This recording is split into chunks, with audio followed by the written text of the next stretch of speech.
아마 결혼을 하고 가정을 꾸리고 열심히 부부가 저축을 해서 첫 번째 집을 장만했을 때 그 기쁨은 이루 말할 수가 없을 겁니다.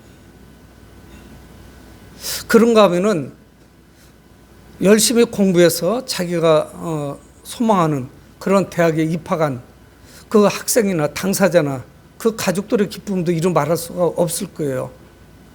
그뿐인가요? 내가 원하는 직장에 취업해서 첫 출근하는 그 기쁨도 이루 말할 수가 없을 겁니다. 여러분, 하지만 이 기쁨이라고 하는 것은 매우 상대적이에요. 저도 첫 번째 집을 장만했을 때 정말 날아가는 듯이 기뻤습니다. 그래서 그 집에 입주하기 전에 가서 청소하고 손을 보고, 그 오래전에는 집이 안방 방 전부가 장판지 깔았을 때, 그래서 거기다 기름칠을 하고 또 거기다 여러 가지를 다양하게 칠하죠. 라카칠도 하고 그런 과정을 제가 가서 여러 번 했던 그런 기억이 납니다. 얼마나 즐거웠는지 몰라요. 여러분, 그렇지만 그 기쁨이 오래 가지는 않습니다. 몇 달 지나면은 별로 기쁨이 없어요. 이제 불편한 게 드러나기 시작하죠. 집이 조금 좁네. 조금 더 큰 데로 갈까? 학교에 입학하는 것도, 또 취업을 하는 것도, 내가 원하고자 하는 어떤 목표를 이루는 것이, 그것을 이루고 나면은 얼마 지나지 않아서 그 기쁨이 영속되지는 않습니다. 또 이것이 상대적이에요. 나는 기쁜데 다른 사람은 별로 안 기뻐해요. 시기하고 미워하고 질투해서 그런 게 아니라 나만 기쁜 일이에요, 이게. 다른 사람은 자기에게 유익이 없기 때문에 기뻐할 만한 이유도 없죠. 함께 기뻐하고 즐거워할 수는 있지만 그게 대수롭지 않습니다. 내가 집을 장만했기 때문에 기쁜 거고, 내가 취업을 했기 때문에 기쁜 거고, 그리고 내가 학교에 입학을 했기 때문에 기쁜 거지, 다른 사람은 그거 전혀 상관이 없어요. 그러니까 그 기쁨을 강요할 수가 없습니다.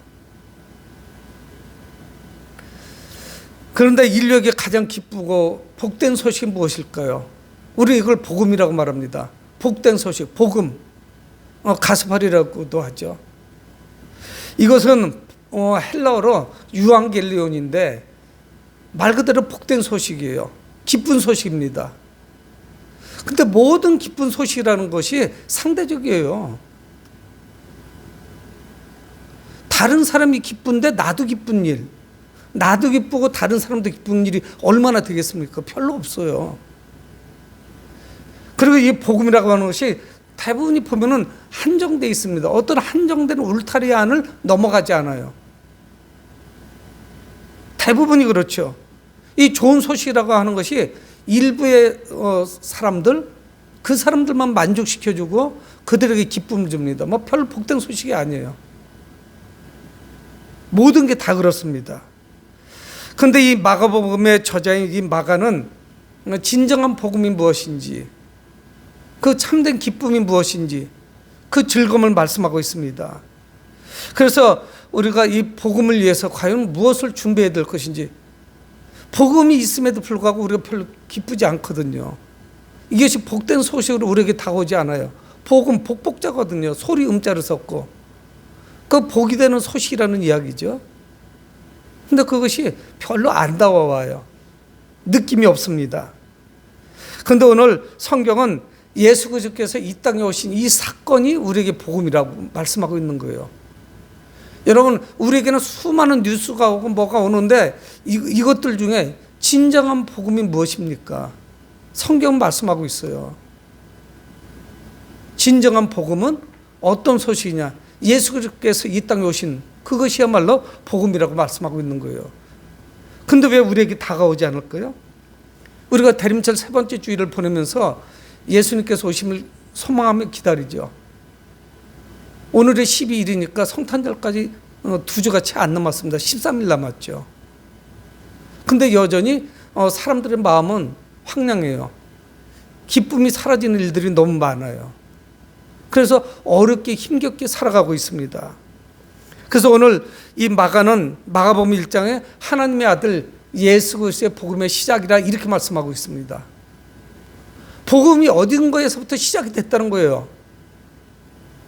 그러니까 우리는 이 신약 성경 그러면 마태복음, 마가복음, 누가복음, 요한복음 이렇게 이름을 붙였습니다. 그래서 그렇게 알고 있어요. 그래서 마태복음을 보고 마가복음을 봐요. 근데 이 마가에게는 마가복음이 아니에요. 자기가 쓴 것이면 분명하지만 저자는 자기일 뿐이지, 그 얘기는 뭐냐? 예수 그리스도의 복음이에요. 이 마가복음 1장 1절은 마가복음의 제목이라고 할 수 있어요. 예수 그리스도의 복음. 그 이야기를 하는 거예요. 다른 이야기 안 합니다, 마가는. 그러니까 사람들이 찾기 좋게 마가복음 하지만 마가는 예수 그리스도의 복음 이렇게 제목을 붙이고 싶어 하는 거예요. 그러니까 이 신약 성경 전체의 제목이라고도 할 수 있어요. 마태복음에서 요한계시록까지 그 27권의 제목, 예수 그리스도의 복음의 시작. 뭔가가 분명히 있는 것은 확실하죠. 근데 이 마가는 족보 이야기를 하지 않습니다. 마태복음에도 족보 이야기를 하고 누가복음에도 족보 이야기를 하죠. 예수님이 어디에서 오셨는지. 그런데 이 족보 이야기를 할 만한 이유가 없다고 생각을 하는 거예요. 왜?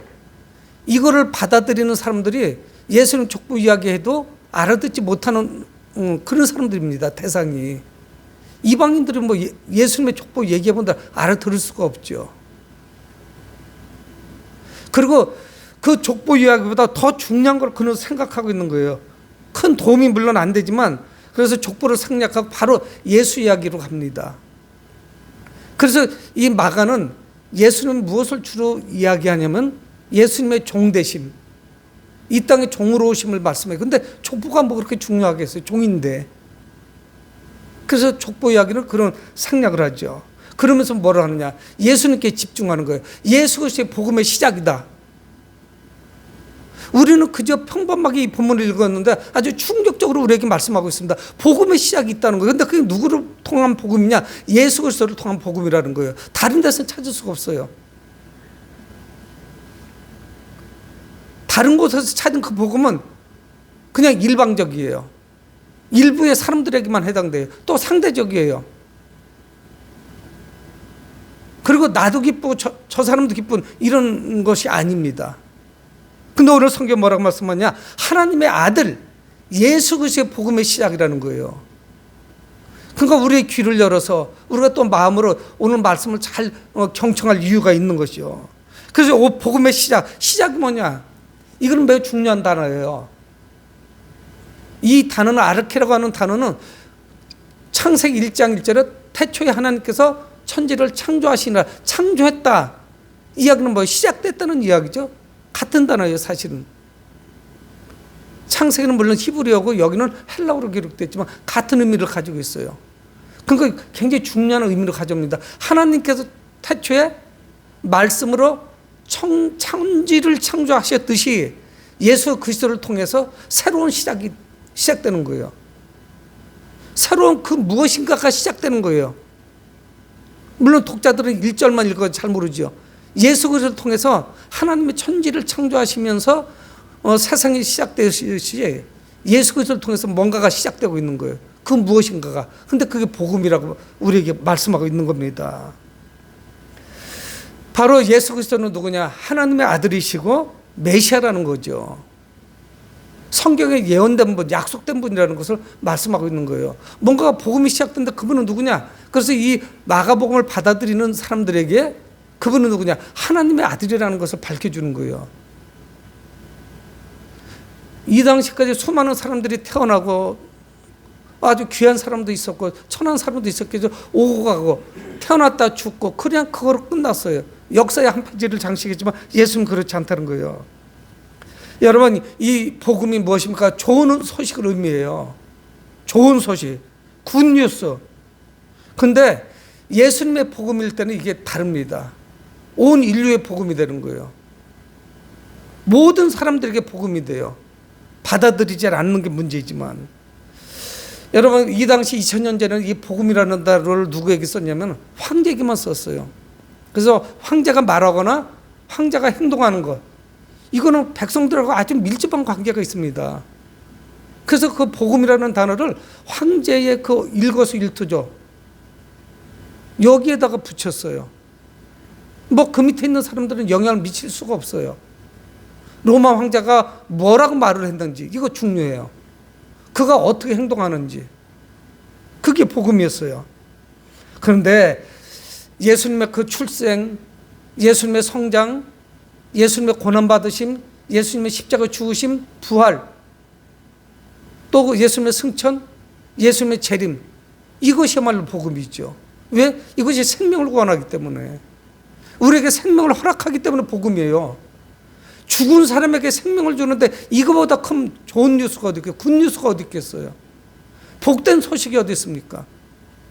저희 집사람은 저를 아는데 제가 뉴스를 보다가 정치 이야기하면 저 끄던가 채널 돌려요. 저는 정치 얘기 안 보려고 노력해요. 볼 게 없어요. 서로 비난하는 것밖에 없잖아요. 그리고 그 정치 뉴스는 복음이 될 수가 없어요. 그래서 채널 제가 돌리는 거예요. 관심 없어요. 뭐 그게 여당이든 야당이든 별 재미가 없어요. 물론 뉴스를 통해서 정보를 입수를 해야 되겠지만 그게 그다지 지금까지 살아보니까 별 도움 주는 게 없어요. 그리고 절반만 좋아하는 거예요. 자기가 지지 않으면 절반은 싫어해요. 그게 어떻게 복음이 될 수 있겠습니까?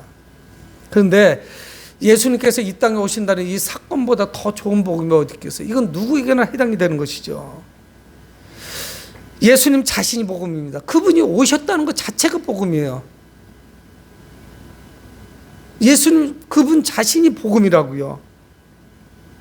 그리고 그분이 우리에게 전해주시는 메시지가 복음이고요. 근데 우리는 그 복된 소식을 놔두고 다른 곳에서 세상 가운데서 뭐 이곳에서 저곳에서 그래서 자기에게 좀 기쁜 소식이 좀 되기를 바라는데 이게 오래 지속돼야죠. 오래 가지 않습니다. 쉽게 거기에 대해서 실망하게 되고 재미가 없죠. 그런데 예수님의 전생에서 예수님의 오심은 복음의 시작일 뿐이에요. 그분이 오심으로 말미암아 복음의 시작이 됐던 것입니다. 예수께서 그 사랑, 그분의 십자가, 이것이야말로 복음의 절정이죠. 그분이 죽으심으로 말미암아 우리에게 생명을 주시니까, 우리를 구원하시니까. 여러분, 예수 그리스도의 그 복음은 죄인들에게 생명을 주는 그런 복음입니다. 우리 같은 사람들에게 생명을 주는 거예요. 기록된 바 의는 없나니 하나도 없으며, 로마서 3장 10절 말씀하잖아요. 우리는 죄인들이에요. 여러분, 예수 그리스도 바로 그 이름에 우리의 기쁨이 있어야 되고 우리의 소망이 있어야 돼요. 우리의 꿈이 거기에 있어요. 비전이 거기에 있어요. 나의 모든 목표와 계획이 다 그분에게 있는 거예요. 안 믿는 사람들은 우리 이런 모습을 보면서 저 사람은 좀 광적이야, 좀 심각하게 믿는 것 같다. 아니에요. 소망이 거기밖에 없기 때문에 우리는 이것을 의지하는 거예요. 복음만 바라보는 거예요. 예수 그리스도를 쳐다보는 거지. 그분만 집중하는 거예요. 오늘 마가복음의 저자 마가도 마찬가지고요. 하나님의 아들 예수 그리스도의 복음의 시작이라. 시작을 잘 바라봐야죠. 시작을 이해해야만 내 삶이 복된 거예요. 혹시 지금까지 왔던 길이 조금 빗나갔다면 바로 잡으셔야 돼요. 우리 자녀들은 이걸 가르쳐야 돼요. 세상의 수단 방법 가리지 않고 성공을 요구하지만 우리는 그렇게 사는 것이 아니죠. 그래서 이 복음에 대해서 소개하고 있습니다. 이 마가는 예수 그리스도는 누구냐? 복음의 시작이신 예수님은 누구시냐? 바로 구약 성경에 예언된 그런 분입니다. 예수님이 오시기 전에 이미 메시아에 대해서 예언됐어요. 메시아가 오실 것이라는 거. 하나님의 아들께서 오실 것이라는 것. 그래서 이 마가는 구약 성경을 인용합니다. 그래서 오늘 본문에 사실은 2절에 선지자 이사야의 글에 이렇게 해서 이사야를 이야기하지만 이사야는 사실 대표적인 사람이기 때문에 그의 이름을 거명했지만 2절, 3절이 이사야의 말씀만 있는 건 아닙니다. 말라기서도 있어요. 말라기 선지자의 말씀도 있고 이사야 선지자의 말씀도 있어요. 그래서 그 두 개의 말씀을 함께 거론을 하고 있습니다. 근데 그 말씀이 뭐냐? 2절을 보면은 선지자 이사야의 글에 보라, 내가 내 사자를 내 앞에 보내노니 그가 내 길을 준비하리라. 이 말씀은 누구의 말씀이에요? 하나님의 말씀이에요. 내가 내 사자를 먼저 보낼 것이다. 사자 이게 뭐냐면 라이언, 맹수를 말씀하는 게 아닙니다. 사실을 말씀하는 거예요. 사신, 대사라고도 하죠. 전령이에요. 왕의 말씀을 전달하는 자예요. 사자를 먼저 보낼 거라는 거예요. 메시아 이전에 먼저 사자가 오기 때문에 우리는 알 수가 있는 거예요. 우리는 이미 오신 세대를 살고 있지만 로마 황제가 지방을 순시할 때 선발대가 갑니다. 선발대가 가요. 그래서 황제가 그 지방을 순시하는 게 불편이 없도록 다 준비하는 거예요. 도로도 정비하기도 하고요. 어떤 위험한 요소가 있는지 없는지 이런 거 다 정비하죠. 여러분 군대는 높은 분 오시면요 난리가 나요. 사단장님 정도만 뜨기만 해도 난리가 납니다. 바로 직전에 하도 그런 짓도 해요. 산에 올라가서 생소나무 톱으로 잘라가지고 꽂아놓기도 해요. 하루 지나면 다 시들겠지만 그분 왔다 가면 되니까 그때 버리면 되죠. 그래서 청소도 하고 반짝반짝하게 준비하죠. 로마 황제도 마찬가지예요. 전령이 가서 왕께서 오실 거니까 준비하도록 하는 거죠. 그 역할을 하는 거예요. 메시아가 오시기 전에 사자가 올 것이는 거예요. 사자를 먼저 보낼 것이는 거예요. 그게 누굽니까? 세례 요한이죠. 보라 내가 내 사자를 내 앞에 보내노니. 예수님은 누굽니까? 이 땅에 왕으로 오시니까 사자가 먼저 와야 되죠. 그래서 이 사자는 예수 그리스도 바로 메시아가 하나님의 아들이 오실 것이다.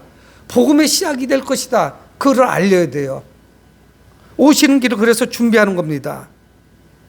2절 하반절은 내 길을 준비할 것이라는 것을 말씀하고 있죠.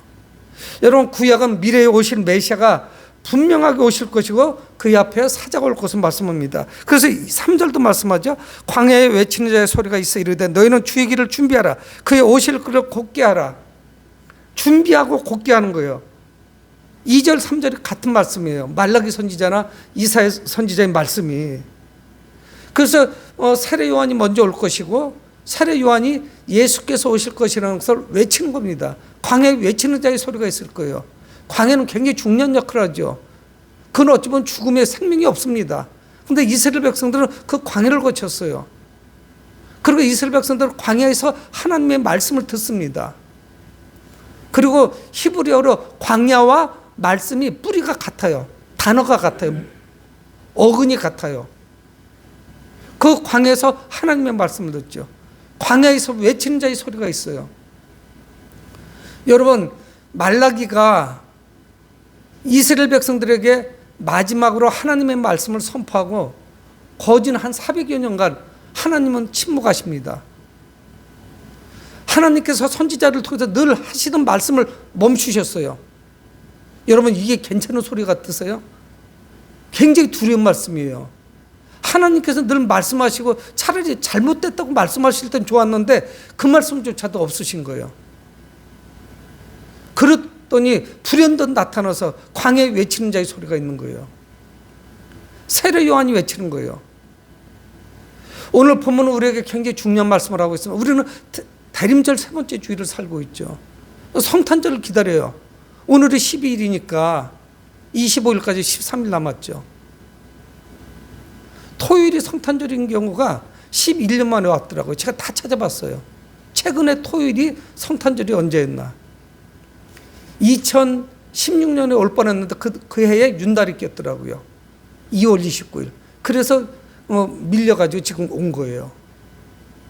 여러분 우리는 이 성탄절을 이 분위기에 휩쓸려 가면 안 되죠. 우리가 과연 무엇을 할 것인가. 예수님 오시기 전에 사자가 왔고 준비시켰어요. 이 역할을 누가 하는 것이냐? 바로 우리가 하는 겁니다. 성도들이 하는 거예요. 세상을 깨워야 돼요. 광야에 외치는 자의 소리가 돼야 돼요. 이 대림절이 무엇인지, 성탄절이 무엇인지, 하나님의 아들 복음의 시작인데 사람들을 깨워야 되죠. 그리고 그들을 준비시켜야 돼요. 예수 그리스도를 영접하도록 하셔야 되는 거예요. 너희는 주의 길을 준비하라. 그의 오실 길을 곧게 하라. 왕이 무난히 여정을 마치고 돌아가도록 준비시켜야 되죠. 많은 것들을 준비해야 돼요. 로마 황제가 뜰 때는 육안에 보이는 거 이런 것들을 준비했죠. 하지만 왕 대신 예수 그리스도께서 오실 때는 그거로 끝나면 안 되죠. 모든 영적인 장애물을 제거해야 돼요. 여러분 때로는 휴대폰이, 때로는 TV가 여러 가지 소음들이 영적인 준비를 하는 것을 제거합니다. 요즘은 정말 그런 시대가 됐어요. 이게 안방까지 침대까지 따라가요. 식상은 휴대폰은. 그래서 머리맡에다 두고 다 할 수 있어요. 인터넷도 들어가 볼 수 있고, 뭐 문자 온 것도 하고, 누워가지고 휴대폰도 받고, 뭐 그것뿐인가요? 뭐 화장실에 가서도 앉아서도 할 수 있고 다 할 수 있어요. 차 안에서도 짬만 나면은 그 신호대기 중에 그거 만질 수 있고요. 여러분, 그런데 수많은 음성이 있고 소리가 들려오고 화면으로 보게 되는데 복된 소식은 없어요. 찾아도 나오지를 않아요. 그저 얄팍한 정보고 그런 것 뿐이죠. 잠시 후면 잊혀질 거. 우리는 모든 영적인 장애물을 제거해야 됩니다. 모든 죄의 모습을 제거해버리고 그분이 오심을 기다리는 거예요. 사모하는 마음을 가지고 기다리는 거예요. 이 시대를 사는 성도들은 미래에 오실 메시아, 재림하실 메시아, 그분께 집중하는 거죠. 그분을 영접하는 데 방해가 되는 건 뭔가, 이거를 우리가 제거해야 되는 것이죠. 그래서 준비한 자만이 오시는 예수 그리스도, 그분을 만날 수가 있습니다. 주인공이 되신 그 예수님을 누가 만나느냐? 여러분, 2000년 전에도 다 만난 건 아니에요. 팔레스타인 땅에 일부의 사람들이 예수님 오신 걸 알았어요. 우리는 잘 알고 있지 않습니까? 성전에 있었던 안나나 뭐 시몬 같은 사람들, 또 뭐 누가 있습니까? 동방박사, 목자들, 목동도 양치던 사람들, 일부의 사람들만 알았어요. 하나님께서 분명히 구약에서 말씀했지만 몰랐습니다. 준비되어 있지도 않았어요. 오히려 왕은 예수 그리스도의 탄생 소식을 듣고 제거하려고 하죠. 살해 계획을 세우기도 합니다. 그런데 실제로 구약에 예언된 그 사건이 벌어진 거예요.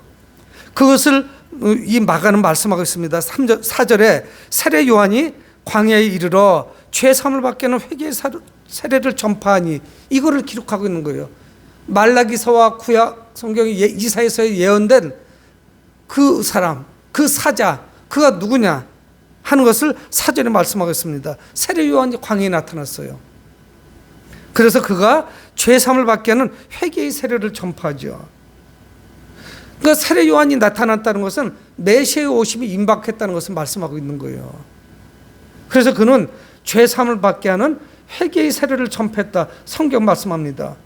여러분, 세례가 죄를 사해 주지는 않아요. 우리의 죄가 용서받는 것은 예수 그리스도를 영접하는 것밖에 없어요. 사람이 마음을 믿어 의에 이르고 입으로 시인하여 구원에 이르느니라. 내 입으로 시인해서 구원에 이른대요. 믿고 시인해서 구원에 이르는 거지 다른 거 없어요. 세례가 곧 죄사함, 이거는 의미는 아니에요. 근데 이들이 회개하고 자복하고 주님의 죄사함을 받고 그리고 이 세례, 물세례에 참여하는 거예요. 그러니까 이 세례라는 것은 내가 죄를 고백하고 회개하고 그리고 이제 그리스도의 자녀로 계속 살아가겠다는 그런 고백이에요. 그래서 세례가 상당히 중요해요. 세례를 잘 줘야 됩니다. 그래서 세례를 받을 때는 유아 세례를 주는 이유는 뭐냐면 평생 동안 어머니 아버지가 잘 책임지고 신앙생활 할 수 있도록 부모에게 많은 부분을 유임해 준 거예요. 아이는 고백하지 못했어요. 내가 앞으로 예수 잘 믿겠다고. 부모님은 믿음을 보고 준 거예요. 그런데 이 자녀가 이탈했다. 이건 어떻게 보면 부모님 책임도 커요.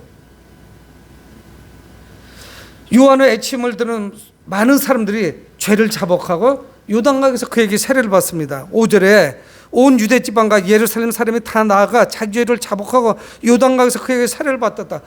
그러니까 예수 그리스도가 오시기 전에 많은 사람들이 그 복음의 소식을 들었어요. 복된 소식을 들었습니다. 세례 요한의 음성, 광야에서 외치는 자의 소리를 들은 거예요. 그래서 그들은 준비한 거예요. 세례를 받고 죄를 자복하고 요단강에 나가서 세례 요한을 통해서 세례를 받은 거예요. 여러분, 요즘은 참 우리가 이 세례를 오늘 말씀에 나오니까 계속 세례에 대해서 오늘 본문 8절까지 말씀하고 있습니다. 세례가 왜 중요한지. 지금은 우리가 이 세례와 신앙 고백, 그리고 나의 어떤 회개, 이게 전혀 일치가 안 돼요. 세례부터 받고 회개는 언제쯤 될지 이건 기약도 없어요. 그걸 확인하기가 쉽지 않아요. 근데 성경에 소개되는 많은 이 세례 장면들을 보면은 회개와 이 세례가 거의 동시적으로 이루어져요. 자기의 죄를 자보겠다 성경은 말씀하고 있습니다. 내 삶이, 내 인생이 지금까지 살아온 모든 것이 죄 가운데 뒹굴었다는 것을 깨달았을 때 비로소 세례받을 자격이 주어지는 거예요. 세례가 죄를 용서해 준 건 아니에요. 죄는 세례가 용서한 게 아니죠. 6절에 요한은 낙타 털옷을 입고 허리에 가죽띠를 띠고 메뚜기와 석청을 먹더라. 아주 청빈한 삶을 삽니다. 구약 성경에 나오는 엘리야와 같아요. 메뚜기를 먹고 가죽 털옷을 입고 가장 최선의 소비만 하고 있는 거예요. 그러면서 그가 광야에서 하나님의 말씀을 들으면서 백성들에게 복음을 전하는 거죠. 그러면서 그는 최상의 겸손을 보입니다. 7절에 그가 전파에 이르되 나보다 능력 많으신 이가 내 뒤에 오시나니 나는 굽혀 그의 신발끈을 풀기도 감당하지 못하겠노라. 사람들에게 그거를 주지시키는 거예요. 나 쳐다보지 마세요. 나를 보지 마세요. 나는 아무것도 아닌 존재입니다. 내 뒤에 오실 분인데 그분을 바라봐야 됩니다. 나는 그의 신발끈을 풀 만한 자격도 없는 사람입니다. 이 이야기하는 거예요. 여러분, 세례 요한의 인기가 막 올라갔던 중이었어요. 근데 자기는 사자로, 전령으로, 대사로 온 것이지 주인공은 바로 예수 그리스도예요. 오히려 자신이 그분을 위해서 준비해야 되는 것이지 오히려 거리적거리면 안 돼요. 그래서 세례 요한은 요한복음에 기록하잖아요. 그는 흥해야겠고, 누구요? 예수 그리스도는 흥해야겠고 나는 망해야겠다. 이렇게 고백해요. 여러분, 신발끈을 누가 푸느냐? 종이 하는 거예요. 자신은 아주 미천한 존재예요. 바로 예수 그리스도의 복음의 시작, 그거를 준비하는 존재지 자기는 거기서 내세울 만한 것이 아무것도 없어요. 포커스, 초점이 자기에게 향하면 안 돼요. 예수 그리스도께로 향해야죠. 오히려 자기가 앞서와가지고 초점을 흐리게 만들면 안 돼요. 인기 영합주의. 여러분, 목사가 인기가 좋으면 안 돼요. 인기가 좋을 이유가 뭐가 있어요? 하나님이 영광 받으셔야죠. 하나님이 받으실 영광을 가로채는 그건 아주 고약한 짓이죠. 우리는 입으로 하나님께 영광 그러면서 자기가 자꾸 받으려고 그래요. 나는 그의 신발끈을 풀기도 감당하지 못하겠노라. 자신은 그분의 종임을 고백하는 것입니다. 그분이야말로 주인이죠. 그분은 누구냐? 8절에 왜 이것이 복음이 되느냐 하는 것을 8절에서 말씀합니다. 나는 너에게 물로 세례를 베풀었거니와. 나는 그저 너희들에게 물로 세례를 베풀었다. 너희들이 자복하고 회개하고 내게 나와서 요단강에서 나는 세례를 베풀었던 것뿐이야. 그런데 내 뒤에 오시는 분은 어떤 분이냐? 왜 그분이 복음이 되시는지를 말씀하고 있습니다. 나는 너에게 물로 세례를 베풀었거니와 그는 너에게 성령으로 세례를 베푸시리라. 왜 이분이 복음이 되시느냐? 이분은 성령으로 세례를 베푸는 분이기 때문에. 물 세례는 어떤 의미가 있느냐? 이거 굉장히 중요해요. 이것도 영적으로는. 그런데 이 물 세례는 내가 그리스도를 믿기로 작정하고 또 주님을 믿기로 작정한 것뿐만이 아니라 회개하고 자복했다는 것을 그냥 외적인 어떤 상징, 사인이에요. 그래서 외적인 표시에 내가 이제는 예수 그리스도를 따르기로 했어. 그런 이야기예요. 이게 비유가 합당한지 모르지만 세례는 어떤 의식이냐? 우리가 남자와 여자가 만나서 우리가 이제 부부가 됐습니다 하고 혼인식을 치르죠. 여러분, 그것뿐인가요? 혼인식만 치르는 게 아니라 혼인신고까지 해야 돼요. 그래 부부예요. 하지만 그랬다고 부부가 되는 게 아니에요. 늘 함께 해야 돼요. 마음이 부부로서 화합이 되어 있어야 돼요. 마음은 떠나 있어. 그거 부부라고 할 수 있어요? 근데 예수님은 누구냐? 성령 세례를 베푸시는 분이에요. 사람들을 내적으로 변화시켜요. 여러분, 세례받았다고, 물 세례받았다고 해서 사람이 변화됐다고 느낄 수 없는 경우가 많이 있잖아요. 그렇지만 예수 그리스도 통한 성령의 세례는 뭐냐? 내적으로 사람들을 변화시키는 거예요. 예수 그리스도가 그런 권능, 능력이 계신 분이에요. 그 세례 요한이 하는 일하고는 차원이 다른 거예요. 질적으로 다른 거예요. 예수님의 성령 세례를 베푸신다는 것은 바로 이분이 하나님의 아들이시오 메시아라는 것을 증명해 주시는 겁니다. 그러니까 이 세례 요한은 아주 지혜로운 사람이었어요. 내가 해야 될 일과 주님이 하셔야 될 일을 확실하게 구분할 줄 알았어요. 그거를 혼돈하면 안 돼요. 나는 그저 사람의 아들이지만 예수 그리스도는 바로 하나님의 아들이시다. 그 고백이 늘 있었던 거예요. 그러면서 그가 한 일이 뭐냐면 오늘 본문은 복음의 시작을 말씀하면서 그 복음을 그냥 받아들일 수가 없다. 그러니까 준비되어 있어야 될 것을 말씀하고 있어요. 예수 그리스도를 우리는 어떻게 영접해야 될 것인가. 그래서 저는 계속 이 대림절 주간에 또 사순절 때는 사순절에 대해서 계속 예수 그리스도를 전하는 거예요. 그분의 오심이 어떤 의미가 있나. 또 사순절 기간에는 그분의 죽으심은 뭐 어떤 의미가 우리에게 있는 것인가를 계속 말씀드리는 거예요. 이유가 있는 거예요. 우리가 준비되어 있고 깨어있지 않으면 그저 성탄절 절기로 그냥 하루가 지나가는 것 뿐이에요. 의미가 없죠. 여러분, 우리는 예수님의 역할과 내 역할을 혼돈하면 안 돼요. 우리는 준비시켜야 돼요. 여러분, 그거로 끝나면 안 되죠. 내가 먼저 준비되어 있어야 되죠. 성탄절을 소망하면서 그날까지 예수 그리스도께서 이 땅에 오시면 나에게 어떤 의미가 있는 것인지, 역사적으로 어떤 의미가 있는 것인지, 세계사적으로 어떤 의미가 있는 것인지, 인류에게는 어떤 의미가 있는 것인지. 근데 왜 이거를 받아들이지 못하고 세상에서 지금 떠들고 있는 수많은 영혼들, 저들을 향해서 어떻게 다가갈 것인지, 이것을 우리가 깨달아야 되는 것이죠. 오늘 대림절 세 번째 주를 맞이하고 있습니다. 예수님의 오심을 기다리는 우리에게는 준비가 필요해요. 그냥 갈 수는 없어요. 성탄추리도 필요합니다. 뭐 이렇게 저렇게 가족들이 만나고 행사를 준비하는 거, 이것도 필요해요. 예배를 어떻게 잘 드릴 것인가, 이것도 필요해요.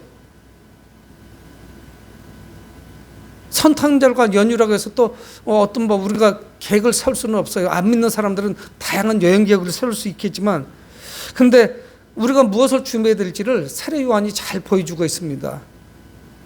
사람들을 깨운 거예요. 그리고 복된 소식을 전했습니다. 그리고 복된 소식의 주인공이 오실 것인데 그분을 어떻게 우리가 영접할 것인지를 깨닫도록 했어요. 가르친 거예요. 그들의 교훈을 줬습니다. 사람들을 영적으로 깨우는 거죠. 준비시켰어요.